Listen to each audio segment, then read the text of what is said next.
Hello, I'm Johnny Cash. Well, no, I'm not, but that's who we're reviewing today.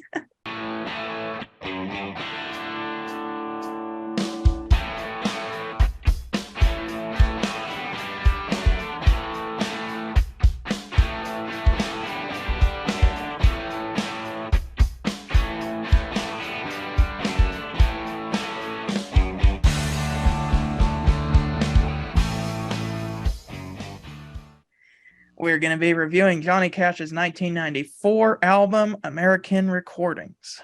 It's going to be the first time that we've done Johnny Cash on the channel, and honestly, it's a little bit different than what we've done before, but honestly, I am up for some different genres, and definitely Johnny Cash because he is a legend. Mm-hmm. Oh yeah, So, he is. Joseph, you're the one who brought this album. Do you have any information you'd like to give on the album before we start?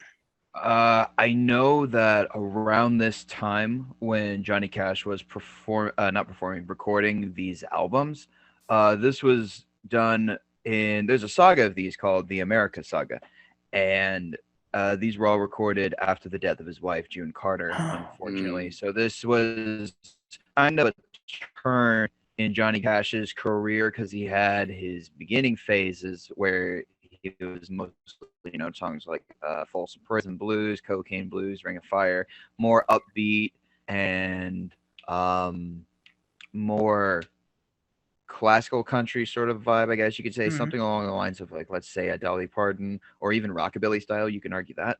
But during this phase in his life, he got more emotional and in touch with himself.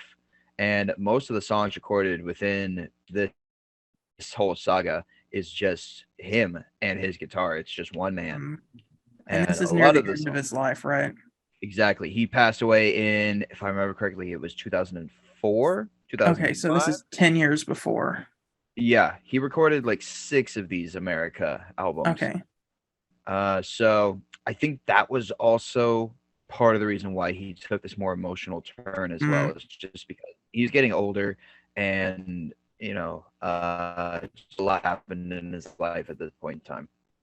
From what I researched about the album, it was released in the mid 90s. Johnny Cash felt like he wasn't really relevant anymore, had something sad come up in his life, and so he got in touch with legendary producer Rick Rubin and wanted to record an album that was just him and the guitar. Mm-hmm. Yeah, and if we do the rest of the saga as well, we'll see a lot of those songs. We'll also see some that it's him and maybe some buddies as well.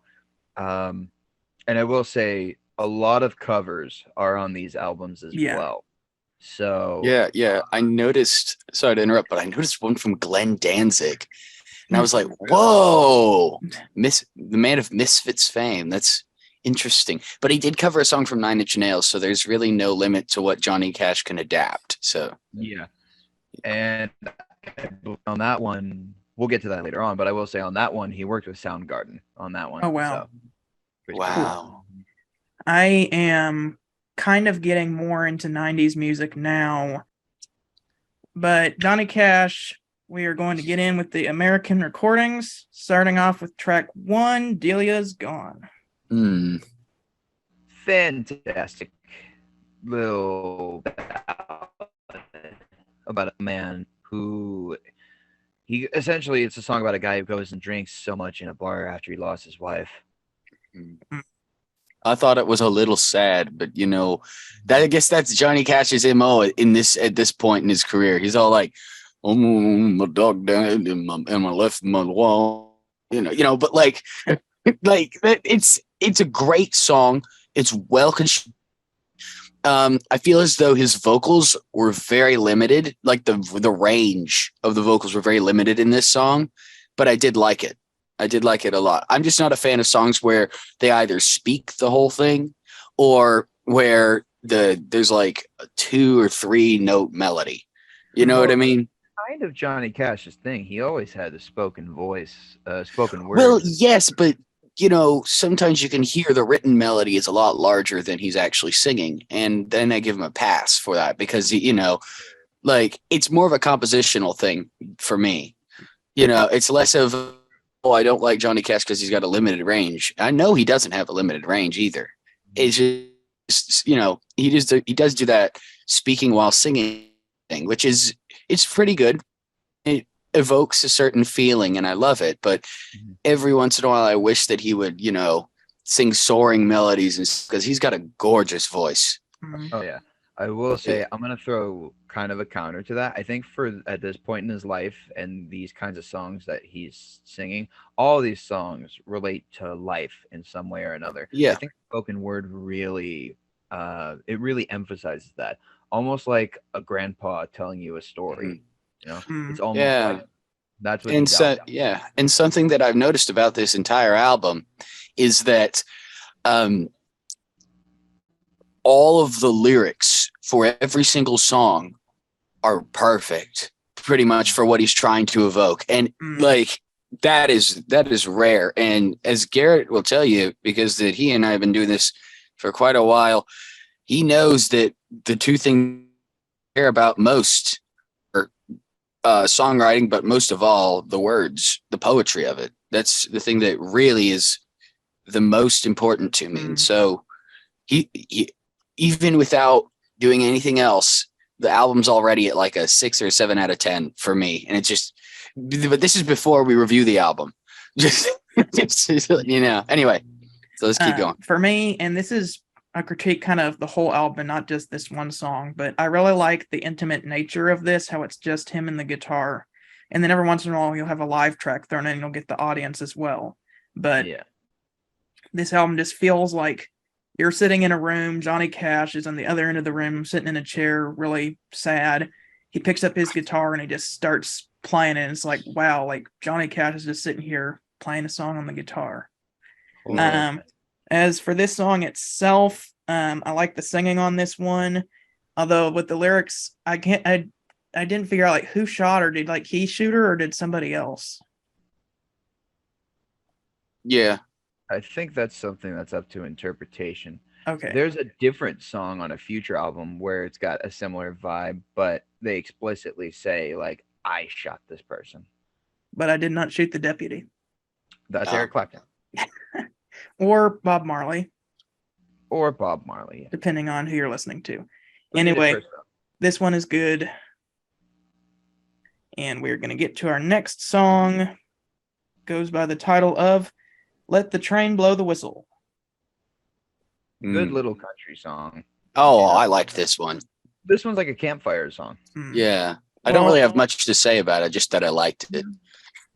I'm going to like this song because it has one of my favorite chords in it. Which chord? The major 3 or the 5 of 6. Oh yeah, 5 of 6 is fantastic. I find that's in a lot of country music. It's like, I don't know what it is about that chord because it was used in the bridge, but every time people use that chord, I'm like, wow, this is cool. Well, I'll tell you really what it is it's got this sort of longing or yearning feeling to get to the 6, and the 6 is usually always minor. And so it kind of feels a little bit desperate. And so it kind of gives you this emotional, not outburst, but like this feeling of reaching almost in the music. My favorite is whenever it deceptively resolves to the 4, though. The way a major 3 goes to a 4, just. Oh yeah. I love that. And then if you throw a minor 4 after that, going off of like David Bowie's Space Oddity. Oh yeah, that's true. I do like that song. Anyway, we need to stop speaking. Let's stop. Yeah, let's rewind it, because Joseph probably is like, "What are you guys talking about?" No, not just Joseph. Maybe like half of the audience. We're sorry, guys. Anyway, I put that my favorite part of this song is the bridge. It was a really good bridge. Mm-hmm. All right. Track 3, The Beast in Me. This one is like freaking phenomenal. This one is great. Phenomenal song. Oh, I'm not beast in me.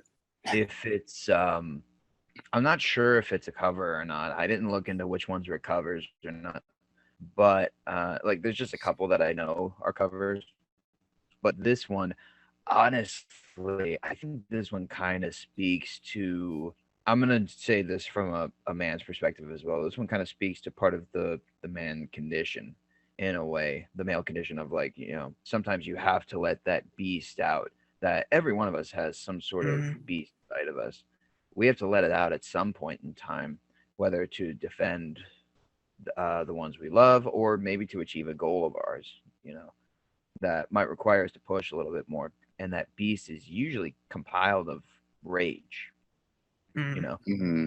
like, and there's a lot of images that come to my mind with a song like this. Like, for example, let's take the comic book world, for example. This is easily a song that could be used for a character like Wolverine or the Punisher, mm, or um let's say in the movie world it could be used for some sort of boxer project. Like, this could have been used in Raging Bull if they wanted.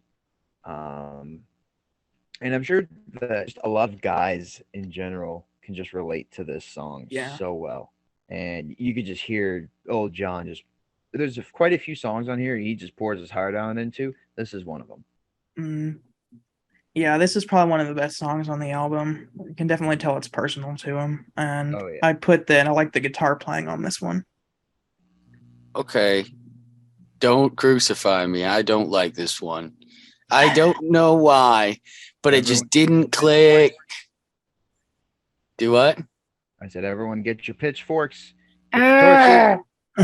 Yeah, I'm sorry. I just don't. Okay, for me, it's less of the. At this point, it's a given that gorgeous, gorgeous lyrics. What the concept of the song is about is amazing for me. Oh, But for me, there wasn't very much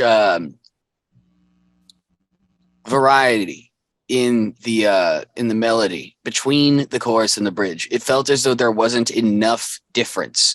And so it almost came across as strophic, same verse over and over and over again. And, like, that's not a bad thing. It's just, for my personal taste, it's not something that I particularly liked, which is okay. All right. Well, Yeah. that takes us to track 4, Drive On. I love another good this. I basic. put this one is much more upbeat than the last few songs and has a good chorus. Yes. Another good little country ditty. Mm, Something along the lines of his earlier work. yeah. I There's always I gonna be- really, really liked this one. This is possibly going to be my favorites at the end. I Mm, I really, really liked it.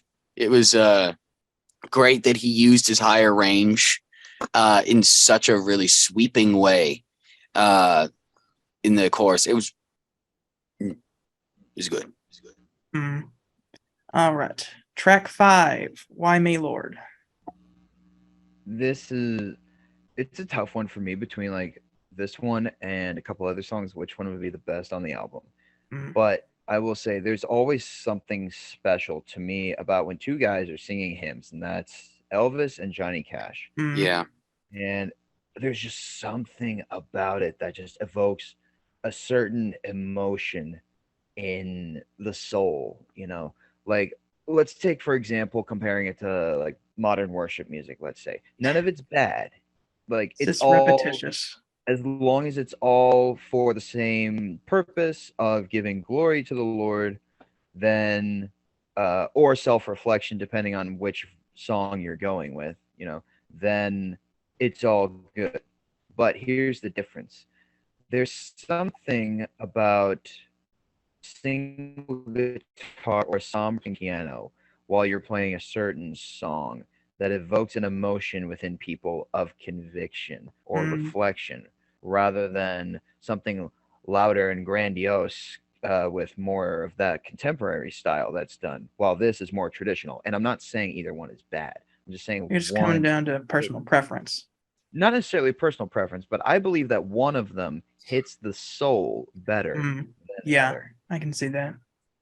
Because one of them is more personal while the other one's more performance. What I found was interesting about this song pardon me for speaking musicese again, but the last chords was a 4 to a 1, which is known as the plagal cadence or the amen cadence. So because this had kind of more of a hymn feel to it, I thought it was interesting that he ended it with that, since like traditional hymns are ended with that particular cadence.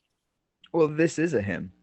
Okay, I did not know that before. I thought it was Yeah, just a song. Elvis has sung this one before too. Okay, Yeah. okay, This it's is making one of more those. sense now.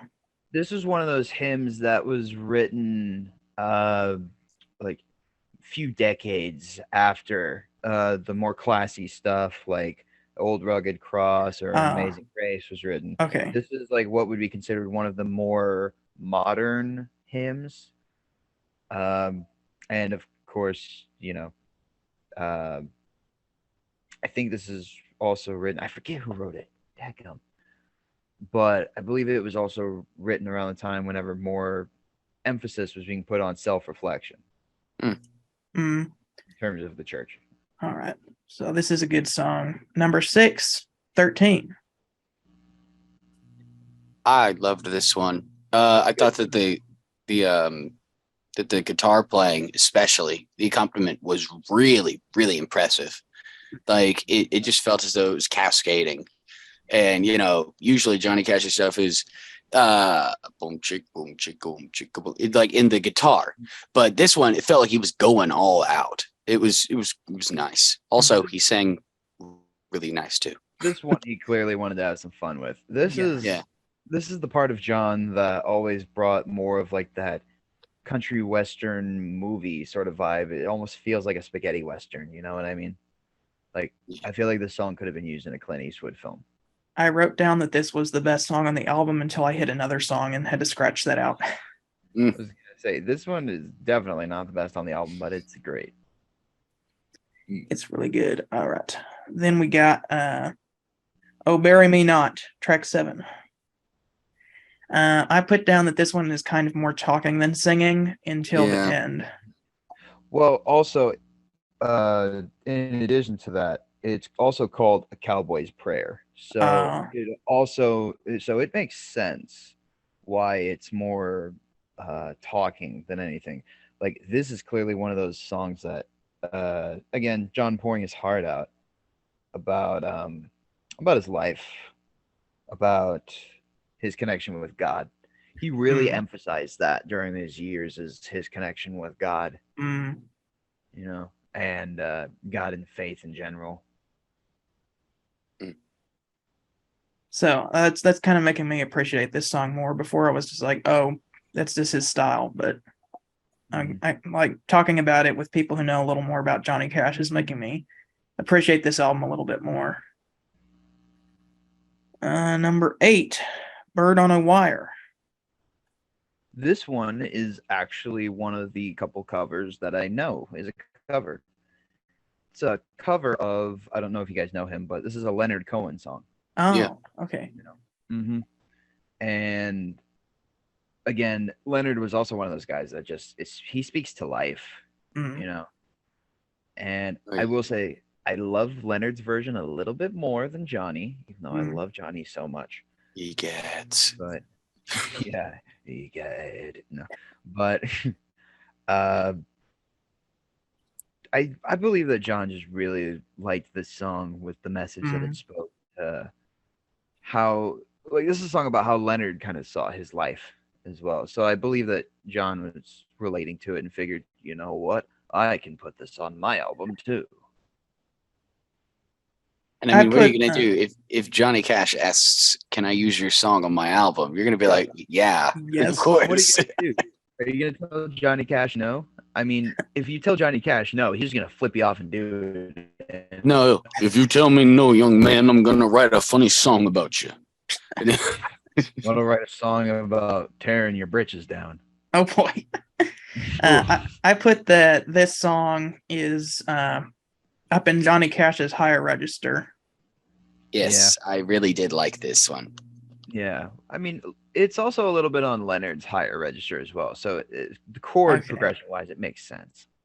Yes. All right, number 9, Tennessee Stud. This is my favorite song on the album. It's another cover. Really good song. The first live song we have here on the album, but I put the storytelling is really good on this one. My dad used to sing this song and play it on his guitar every day when I was a kid. Every day. We loved this song. It was so good. It's a great song. This one's another cover, actually. Okay. Well, who sometimes you he's can make a playing. cover better than the original. I don't know. You gotta listen to the original. Do you know who it is, Garrett? No. This is a Waylon Jennings song. Oh, okay. Yeah. Go Fellow listen to the Highwaymen. original. Yep. Yeah, him, John, and Waylon were good buddies. Him and a Oh bunch yeah. of other guys. Willie Nelson. Let's see. It was Willie Nelson, John, Waylon, and Chris Christopherson. Okay. Yeah. Just really good storytelling. He's really riffing off the audience on this song. You can tell that they're enjoying it. Number 10, Down There by the Train. For More me, that. Oh, go ahead, Garrett. I was just going to say that for me, I like the way that he plays arpeggios at the beginning on the guitar, and then he later switches to strumming. But he's kind of just been strumming this whole time, and it's cool to hear the arpeggios there. Yeah, well, the strumming, I kind of prefer it because the arpeggios, because that he was playing the arpeggios so rigidly while he was singing, it didn't feel like the chord lined up with what he was singing some of the time. And so the song was great whenever near the end when he went back to strumming, but I felt like rhythmically it was a little out of touch, but it Not out of was still time. good. Yeah. All right. Joseph, what do you think about this one? So I feel like this was one of those songs that, again, John just had close to his heart. Because if I remember correctly, this is like an older country song. Mm. I don't remember who it was by, but this one definitely has that feel of like a very old Western song that guys would just pick up back in, like, say, the 1700s. And just I feel like the rhythm is probably off because this might have been on one of those times when John was having a bad day, Mm. and Maybe. But I know what I'm saying is the arpeggios and stuff are the only thing that were off. Like as soon as he hit the strumming the guitar, everything went back into full swing. Like it was a good song though, so I don't dock it much. oh yeah, I'm not saying it's a bad song. I'm just saying like maybe like it. Usually John isn't one of those guys that's off. Mm. So I feel like he might have just been having one of his bad days. Because also remember when he was recording these, he was starting to get his health issues just because he got older. Yeah, So very true. you know. All right. Track 11, Redemption. Okay, now this one, Joseph, if you have something to say about it, go ahead because I just wanted to gush about the lyrics, and I feel like that might take a while. You So want to go about the lyrics? Okay. So I feel like this one was probably the precursor vibe to a future song that he would write called Redemption Day, where let's see, I'm looking at the lyrics here.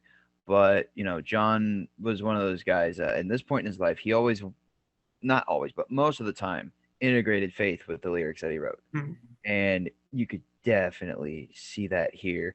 And even in this one verse where he talks about like his old life, where he says, "My old friend Lucifer came, fought to keep me in chains.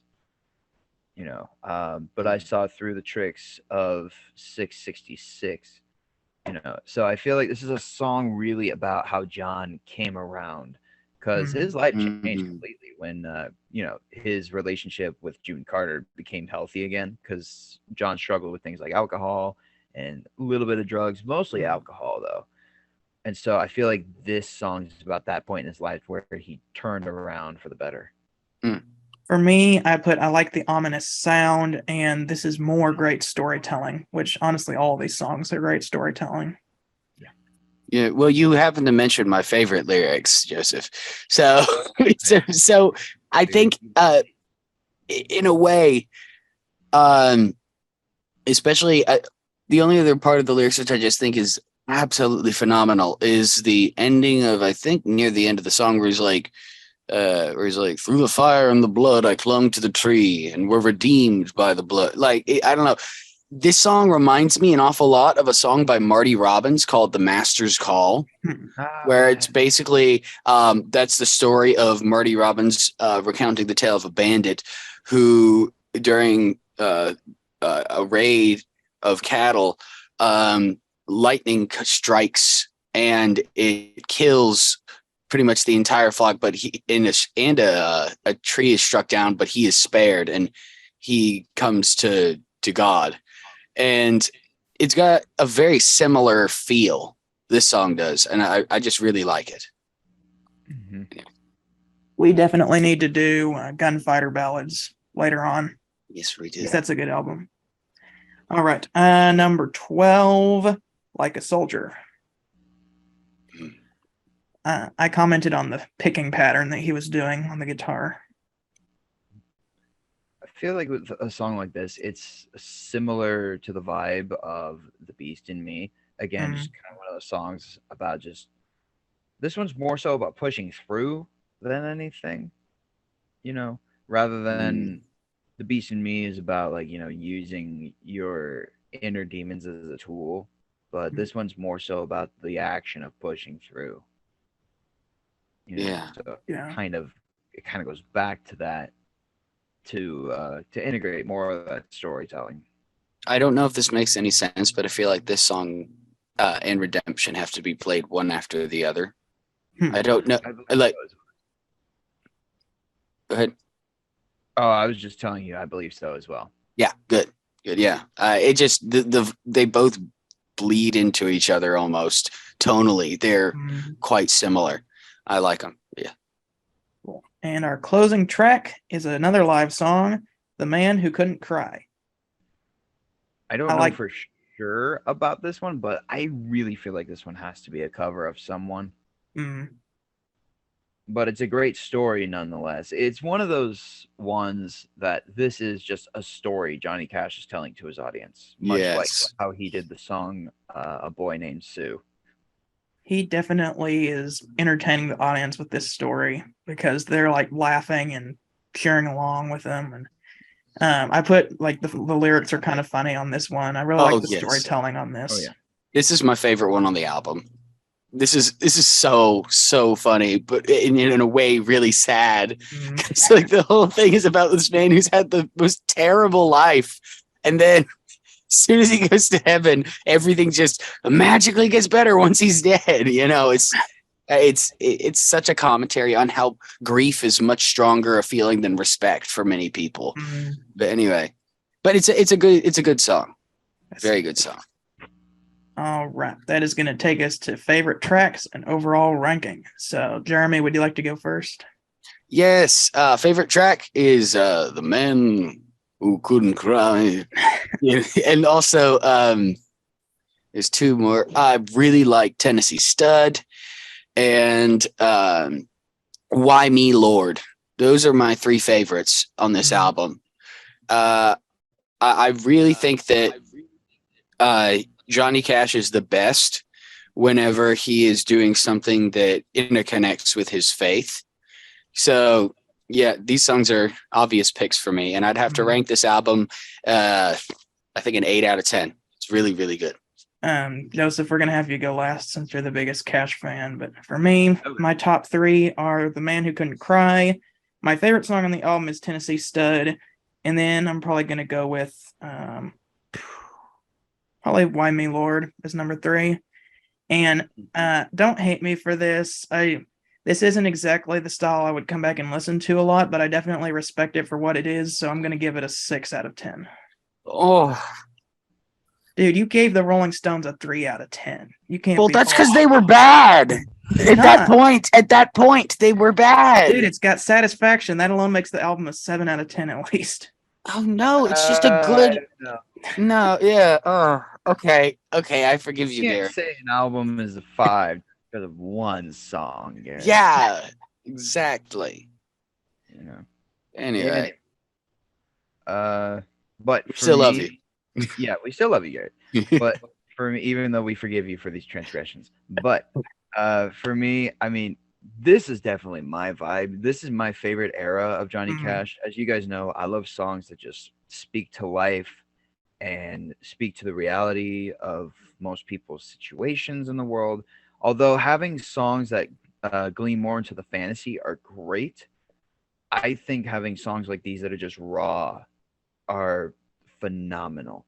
And so for me, like, my favorite tracks At the top of the list is probably The Beast in Me. I know you Mm. don't like it that much, Jeremy, but that one's got to be at That's a good one. my top just because it speaks so well to me. And then followed closely by Why Me Lord. Again, Mhm. another one just speaks very close to me. But that one's an established hymn. That's not a song written by him. So that's why it's a little lower.